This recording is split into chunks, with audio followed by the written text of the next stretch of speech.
Some homeowners are turning to an expensive fire defense system to protect their fire-prone homes. Consumer investigator Christine Lazar spoke to a couple that installed the system that had a 96% success rate in the January 2025 wildfire. That is an impressive number. Yeah, I mean, this is an expensive system, but it really seems to do what it claims to do. You know, just yesterday I heard from a viewer who said, I heard from my insurer, and they said basically, change my roof, cut back my trees, or they're going to drop me. And so people are now starting to spend thousands of dollars to make these alterations to their home in hopes that they'll save in the long run, similar to like putting solar on your roof in hopes to saving on your electricity in the long run. So we learned through the Palisades and Eaton fires that the majority of homeowners are underinsured, often by hundreds of thousands of dollars. So now some who live in high-risk areas are spending a significant amount of money to protect their homes so they never have to face a total loss.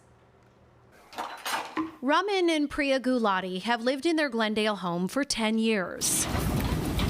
But after they watched homes burn in nearby Altadena and in the Palisades, they say they knew if they were going to stay in their hillside home, something would have to change. It's not just a background risk. It's like, oh, well, we should do something about this because we don't want to lose this home. We like where we live, and you know, we would rather, you know, stay here than move away because of that risk. We felt that we really needed to have a plan of action that would keep our family safe. But Priya wasn't sold on her husband's solution because it was going to cost them about $60,000. It's a big expense. It is a big expense. It took a lot of convincing for me to want to do it.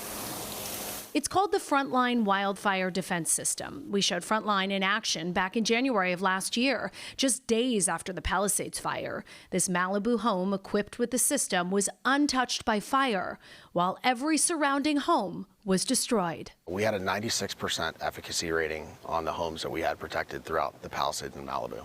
How many homes was that? We had 61 active systems across some of the most heavily affected areas. The Frontline system places sprinklers around the home and on the roof that release a combination of water and fire retardant foam. The company says that eliminates ember ignition and builds up a barrier of hydration. Frontline can be activated by the homeowner on their smartphone via satellite connectivity, or it will engage on its own if its fire tracking software detects a nearby threat. What have you guys seen in terms of demand after the Palisades and Altadena fires? Yeah, as you can expect, our demand has boomed. I think somewhere in the 2,500% range. Systems start at $60,000 to $70,000 and can easily reach six figures depending on the square footage of a home. Why do you think people, even those who are like middle class and don't have a ton of money, would spend that? I think people are at the point now where we want real protection.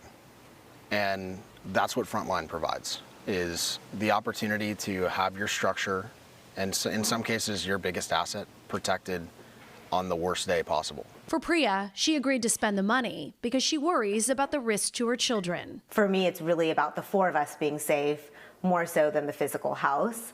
But of course, you're living in the house, so you have to protect the house, and that will hopefully protect you. Frontline is just one of a number of companies that now offer this kind of product. And right now, the company says insurers haven't given its customers breaks on their home insurance due to the minimized risk.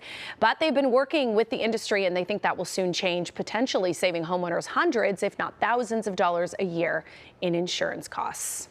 So is this something that people could install on their own and maybe do it themselves and save some money? On the cheap, yeah. So there are YouTube videos that tell people like how they can install sprinklers, hoses, that sort of thing. But of course, you're not going to be able to, you know, have it activate remotely when there's fire risk. You may not set it up correctly. You could hurt yourself. So, you know, I would definitely be careful with something like that. But there are YouTube videos, and there are people who are doing that because the risk has become so great. It's worth it. All right, Christine, thank you so much.